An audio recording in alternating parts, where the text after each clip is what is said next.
Hello everybody, welcome back to my channel. Of course, it's your girl Erin. Let's just go ahead and jump right on into the materials that I will be using for my very first fall themed or fall inspired tutorial. First and foremost, the yarn that I'm going to be using for this tutorial is a number 0 lace weight yarn. I'm choosing to use a really gorgeous fluffy mohair yarn, but again, this is labeled as a 0 or lace weight yarn. As you guys can see, there is a good amount of fluffy halo coming off of this yarn. So this is gonna keep us nice and warm and toasty, but at the same time, it's gonna be very, very lightweight because we are going to be making a little shawl, poncho pullover. So if you guys are wondering, I am using the We Are Knitters Touch Me Mohair.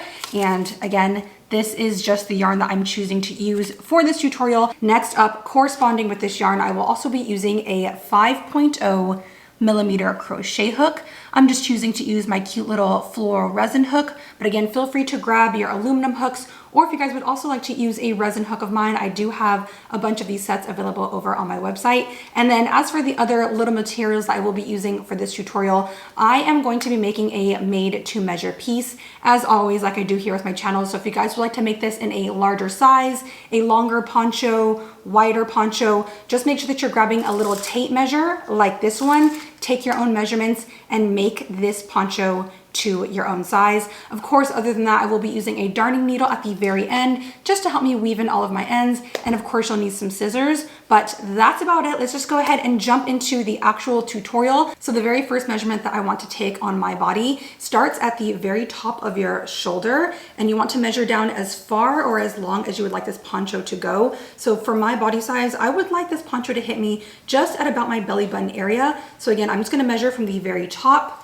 down to my belly button, and that gets me to about 18 inches long. So what I'm gonna do with this tutorial is start off with a base chain that reaches to about 18 inches long, and then after that it's gonna be all smooth sailing. So let's just go ahead, jump into the tutorial. All right, let's go ahead and get started on this really cute shawl or poncho. Again, I do have my number 0 lace weight mohair, and this is what she looks like. She's super gorgeous, super fluffy. And again, I will be using a really handy dandy 5.0 millimeter crochet hook with this number 0 yarn.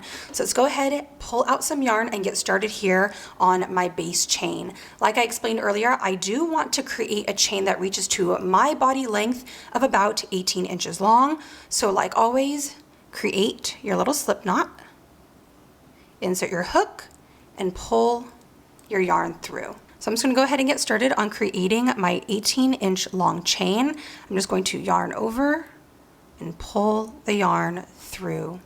Again, yarn over, pull it through your loop, and I'm just going to repeat this process a bunch of times, again, until I can get this to measure to my 18 inches. And this is not a stretch type of piece, so when this chain is lying flat, I do want it to reach my 18 inches. And a quick little side note, it does not matter the number of stitches that you create for this project.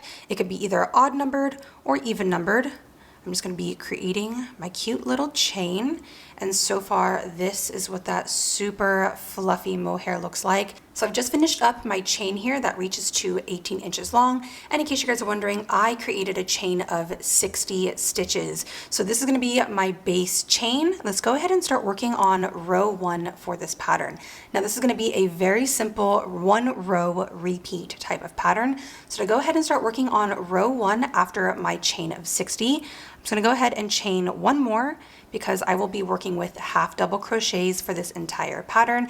And always remember that the chain 1 at the start of your row does not count as a stitch. So now that I've gone ahead and chained this 1 extra for the entire first row, I'm just going to be placing 1 half double crochet into each chain space. So I'm going to yarn over, skip that very first stitch in the row, and insert my hook into the second chain. When you insert, yarn over and pull up a loop.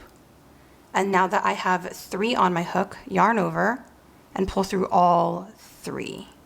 And this is going to be my very first half double crochet in the row. So again, I'm going to yarn over, look for my next stitch, which is right here, insert my hook and pull up a loop. And with 3 on, yarn over and pull through all 3. One more time, yarn over, look for the very next stitch, which is right here, insert my hook, yarn over, pull up a loop, and with 3 on, yarn over and pull through all 3. So now that you guys see how to work these half double crochets, I'm going to continue on placing 1 half double crochet into each chain space. So I'm just about to finish up row 1 here. I have 1 more half double crochet to make. So don't forget to pick up your very last stitch in the row and finish out that half double crochet. So this is what my row 1 is looking like, nice and light and fluffy. Let's go ahead and start on row 2. Like I mentioned, this pattern is a repeat of row 1. So we're just going to follow those same steps from earlier, but let's just go ahead and work through a few of those stitches. So again, starting here with row 2, I have always chained my 1 at the start of my row. I'm going to yarn over and pick up the very first stitch in my row, and I'm going to make sure that I pick up both of those 2 top loops. I know it's a little bit hard to see because this mohair is kind of fluffy, but I do have both of those loops on my hook. So that is my very first half double crochet in the row. Again, I'm going to yarn over and look here for my second stitch, turn it a little bit sideways and pick up both of those 2 top loops. So again, I have picked up both 2 top loops, no ribbing, yarn over, pull up a loop, and with 3 on, yarn over and pull through all 3. So there is my next little half double crochet in the row. And like I said, for the rest of this pattern, I am simply working 1 half double crochet into the 2 top loops for every single stitch. So for this shawl pattern, there's not going to be any increases or decreases. We are essentially making 1 gigantic long rectangle. And once I finish up this panel, I will go ahead and make a second matching panel, follow the same amount of stitches, same stitch count, same length, all that good stuff. We're just going to be mimicking the same steps that I've shown you guys here. I've just finished up the end here of row 2, and just to go ahead and show you guys how to continue on with this pattern, I always chain 1 at the end of my row, and then I turn my work so I can start working on row 3. Again, I'm going to yarn over, look for my very first stitch in the row, and pick up that stitch with both 2 top loops on there, yarn over, and create a half double crochet. Again, yarn over, look here for my next stitch, insert, and place 1 half double crochet across the entire row. And that is literally the whole pattern. So like I said, I'm going to go ahead and work on finishing up this first panel. I'm going to go ahead and hop off camera, show you guys exactly how I'm going to measure mine for my body size. But this is a super easy 1 row repeat type of pattern. All right, so at this point, now that I've gone ahead and shown you guys how to work up the basis of this really cute little shawl for the front panel, what I'm going to do is crochet this to the correct length that I want. So I want my shawl, when my arms are outstretched, to reach from about 3/4 length on one arm all the way to 3/4 length on the other. So I am going to use my little measuring tape, pull this out, and give my body a good little measure. Again, if you guys would like this to be more of a full length sleeve, you can definitely crochet as many rows as you would like. But for this little tutorial, I do want to measure out my shawl to hit me about at the middle of my wrist on both arms. That way I can wear this off-shouldered, centered, or to the side. So I'm gonna go ahead, take my measurements, and hop back on camera to show you guys how many rows I'm gonna create for this front and back panel. All right, so I'm just popping on here to show you guys a little bit of the progress that I have so far with this shawl or shrug. So this is what about 40 rows looks like. And I feel like this looks extremely gorgeous. It's very, very lightweight, but as you guys can tell, it's not quite at the length that I would like it at. So again, I have 40 rows completed at this point, and just kind of based on these measurements, I think I'm gonna go ahead and add a total of 100 rows to get me to about 38 or so inches. Again, this all just kind of depends on how long you would like this shawl to hit you on your arms and on your body. But again, this is 40 rows, and I'm gonna aim for a total of about 100.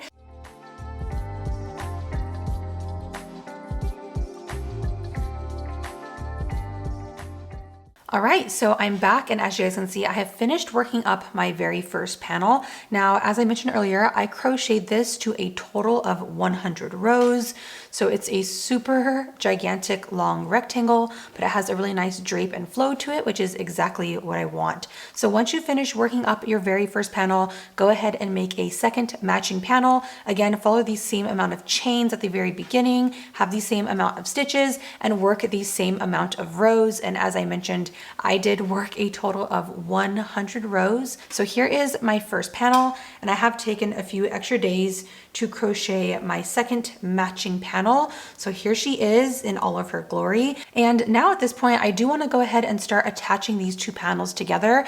But in order to leave a little neck hole for our head to fit through, feel free to take your own body measurements. For my body size, I've gone ahead and measured out that I want to leave about 12 or 13 inches left unstitched here at the very center of our rectangle. Now keep in mind that because this is mohair, the size of these panels can kind of shift and stretch on their own naturally. So just with these two panels lying flat from long edge to long edge, my panel reaches to about 36 inches wide. So because I mentioned earlier that I do want to leave about 12 inches left untouched at the very center of my rectangle, I'm gonna go ahead and measure out 12 inches on the left-hand side and place a stitch marker right through both of those panels. And likewise, I will also count out or measure another 12 inches on the other edge. That way I have a total of 12 inches in the center left untouched. And at that point, all that we have left to do is use a darning needle and just start whip stitching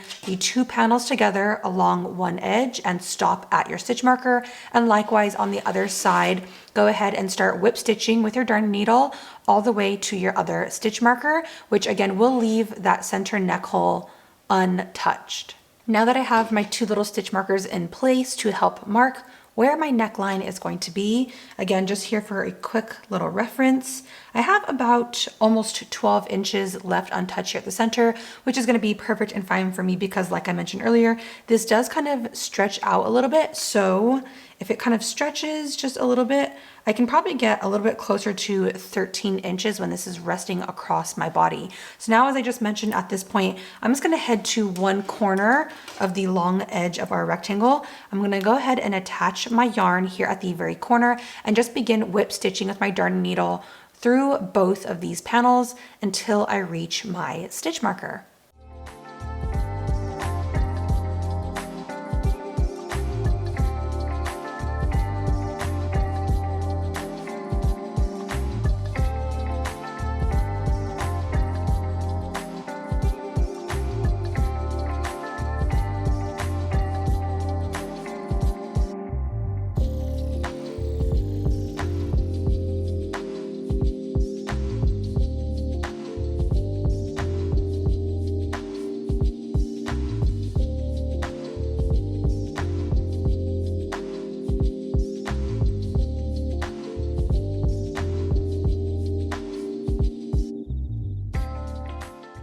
And now that I have one side of the panel stitched together, I can go ahead and move on to my other side and repeat the same process of whip stitching along this top edge.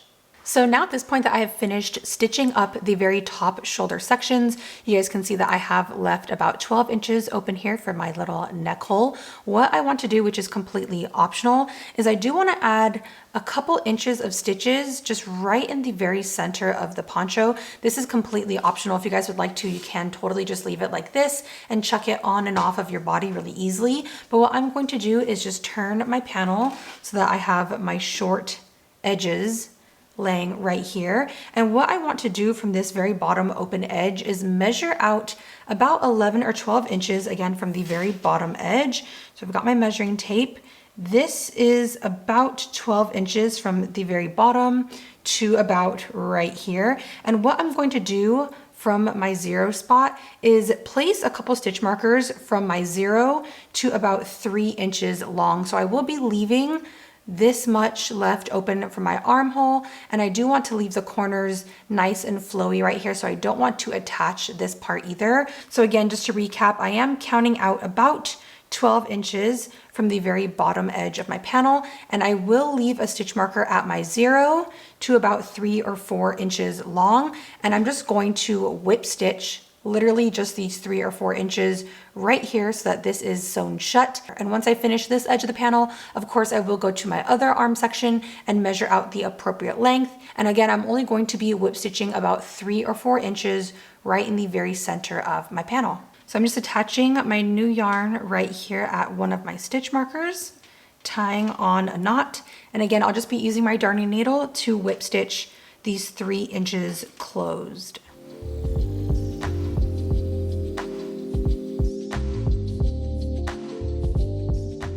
So as you guys can see, I have only sewn shut just a few inches worth, and that is perfect. This is just to my liking. I'm gonna go ahead and take a moment here to just weave in this end while it's still attached to my darn needle. It doesn't have to be perfect, and again, this is mohair, so it'll be pretty disguised, but I'm just going to be kind of running my darning needle back and forth, up and down through some stitches, and just hiding this end before I cut off.